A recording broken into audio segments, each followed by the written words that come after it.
संयम, अनुशासन और सेवा भाव के भी साक्षी बने हैं। महामारी के खिलाफ इस लड़ाई में हमने अनेक देशवासियों को असमय खोया भी है। हम सभी के प्रिय और पूर्ववर्ती राष्ट्रपति प्रणब मुखर्जी का निधन भी कोरोना काल में हुआ। संसद के 6 सदस्य भी कोरोना की वजह से असमय हमें छोड़कर चले गए। मैं सभी के प्रति अपनी विनम्र श्रद्धांजलि अर्पित करता हूँ। माननीय सदस्यगण, हमारे शास्त्रों में कहा गया है, कृतम में दक्षिणे हस्ते जयो में सव्य आहिता, अर्थात हमारे एक हाथ में कर्तव्य होता है तो दूसरे हाथ में सफलता होती है। कोरोना महामारी के इस समय में जब दुनिया का प्रत्येक व्यक्ति, हर देश इससे प्रभावित हुआ, आज भारत एक नए सामर्थ्य के साथ दुनिया के सामने उभर कर आया है। मुझे संतोष है कि मेरी सरकार के समय पर लिए गए सटीक फैसलों से लाखों देशवासियों का जीवन बचा है। आज देश में कोरोना के नए मरीजों की संख्या भी तेजी से घट रही है और जो संक्रमण से ठीक हो चुके हैं उनकी संख्या भी बहुत अधिक है। माननीय सदस्यगण, जब हम बीते एक वर्ष को याद करते हैं तो हमें स्मरण होता है कि कैसे एक ओर नागरिकों के जीवन की रक्षा की चुनौती थी तो दूसरी तरफ अर्थव्यवस्था की चिंता भी करनी थी। अर्थव्यवस्था को संभालने के लिए रिकॉर्ड आर्थिक पैकेज की घोषणा के साथ ही मेरी सरकार ने इस बात का भी ध्यान रखा कि किसी गरीब को भूखा न रहना पड़े। प्रधानमंत्री गरीब कल्याण योजना के माध्यम से 8 महीनों तक 80 करोड़ लोगों को 5 किलो प्रति माह अतिरिक्त अनाज निःशुल्क सुनिश्चित किया गया। सरकार ने प्रवासी श्रमिकों, कामगारों और अपने घर से दूर रहने वाले लोगों की भी चिंता की। One nation, one ration card की सुविधा देने के साथ ही सरकार ने उन्हें निःशुल्क अनाज मुहैया कराया और उनके लिए श्रमिक स्पेशल ट्रेनें चलवाई। महामारी के कारण शहरों से वापस आए प्रवासियों को उनके ही गांवों में काम देने के लिए मेरी सरकार ने 6 राज्यों में गरीब कल्याण रोजगार अभियान भी चलाया। इस अभियान की वजह से 50 करोड़ मैन डेज के बराबर रोजगार पैदा हुआ। सरकार ने रेहड़ी पटरी वालों और ठेला लगाने वाले भाई बहनों के लिए विशेष स्वनिधि योजना भी शुरू की। इसके साथ ही करीब 31,000 करोड़ रुपए गरीब महिलाओं के जन धन खातों में सीधे ट्रांसफर भी किए गए। इस दौरान देश भर में उज्ज्वला योजना की लाभार्थी गरीब महिलाओं को 14 करोड़ से अधिक मुफ्त गैस सिलेंडर भी मिले। अपने सभी निर्णयों में मेरी सरकार ने संघीय ढांचे की सामूहिक शक्ति का अद्वितीय उदाहरण भी प्रस्तुत किया है। केंद्र और राज्य सरकारों के बीच इस समन्वय ने लोकतंत्र को मजबूत बनाया है और संविधान की प्रतिष्ठा को सशक्त किया है। माननीय सदस्यगण, आचार्य चाणक्य ने कहा है, तृणम लघु तृणात् तूलम तूलादपि च याचकः वायुना किम न नीतो असो माम्यम या चयस्यति। अर्थात याचना करने वाले को घास के तिनके और रुई से भी हल्का माना गया है। रुई और तिनके को उड़ा ले जाने वाली हवा भी याचक को इसलिए अपने साथ उड़ाकर नहीं ले जाती कि कहीं वह हवा से भी कुछ मांग न ले। इस प्रकार हर कोई याचक से बचता है।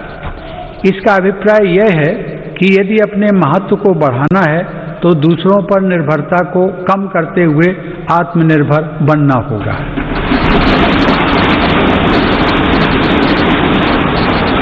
आजादी की लड़ाई के समय हमारे स्वतंत्रता सेनानी जिस सशक्त और स्वतंत्र भारत का सपना देख रहे थे, उस सपने को सच करने का आधार भी देश की आत्मनिर्भरता से ही जुड़ा था।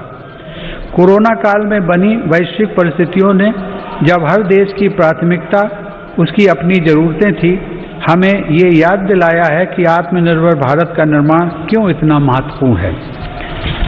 इस दौरान भारत ने बहुत ही कम समय में 2200 से अधिक प्रयोगशालाओं का नेटवर्क बनाकर हजारों वेंटिलेटर्स का निर्माण करके पीपीई किट से लेकर टेस्ट किट बनाने तक में आत्मनिर्भरता हासिल करके अपनी वैज्ञानिक क्षमता,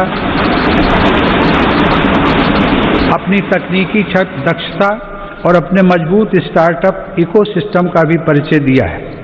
हमारे लिए यह और भी गर्व की बात है कि आज भारत दुनिया का सबसे बड़ा टीकाकरण अभियान चला रहा है। इस प्रोग्राम की दोनों वैक्सीन भारत में ही निर्मित हैं। संकट के इस समय में भारत ने मानवता के प्रति अपने दायित्व का निर्वहन करते हुए अनेक देशों को कोरोना वैक्सीन की लाखों खुराक उपलब्ध कराई है।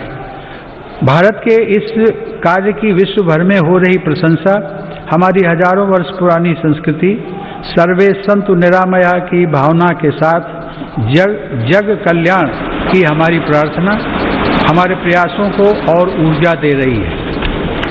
माननीय सदस्यगण, मेरी सरकार द्वारा स्वास्थ्य के क्षेत्र में पिछले 6 वर्षों में जो कार्य किए गए हैं उनका बहुत बड़ा लाभ हमने इस कोरोना संकट के दौरान देखा है। इन वर्षों में इलाज से जुड़ी व्यवस्थाओं को आधुनिक बनाने के साथ ही बीमारी से बचाव पर भी उतना ही बल दिया गया है।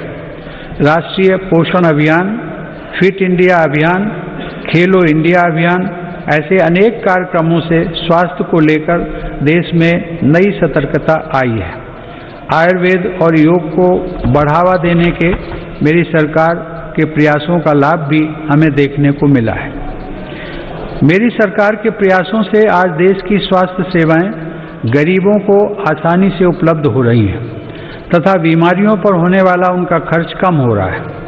आयुष्मान भारत प्रधानमंत्री जन आरोग्य योजना के तहत देश में 1.5 करोड़ गरीबों को 5 लाख रुपए तक का मुफ्त इलाज मिला है। इससे इन गरीबों को 30,000 करोड़ रुपए से ज्यादा खर्च होने से बचे हैं। आज देश के 24,000 से ज्यादा अस्पतालों में से किसी में भी आयुष्मान योजना का लाभ लिया जा सकता है। इसी तरह प्रधानमंत्री भारतीय जन औषधि योजना के तहत देश भर में बने 7,000 केंद्रों से गरीबों को बहुत सस्ती दर पर दवाइयां मिल रही हैं। इन केंद्रों में रोजाना लाखों मरीज दवाई खरीद रहे हैं। कीमत कम होने की वजह से मरीजों को सालाना लगभग 3,600 करोड़ रुपए की बचत हो रही है। माननीय सदस्यगण, देश में स्वास्थ्य सेवाओं के विस्तार के लिए मेडिकल शिक्षा का विस्तार भी अत्यंत आवश्यक है। साल 2014 में देश में सिर्फ 387 मेडिकल कॉलेज थे, लेकिन आज देश में 562 मेडिकल कॉलेज हैं। बीते 6 वर्षों में अंडर ग्रेजुएट और पोस्ट ग्रेजुएट चिकित्सा शिक्षा में 50,000 से ज़्यादा सीटों की वृद्धि हुई है। प्रधानमंत्री स्वास्थ्य सुरक्षा योजना के तहत सरकार ने 22 नए एम्स को भी मंजूरी दी है।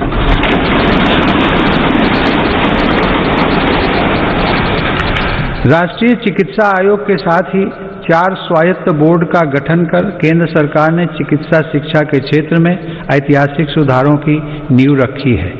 इन्हीं सुधारों के क्रम में दशकों पुरानी मेडिकल काउंसिल ऑफ इंडिया के स्थान पर नेशनल मेडिकल कमीशन की स्थापना की गई है।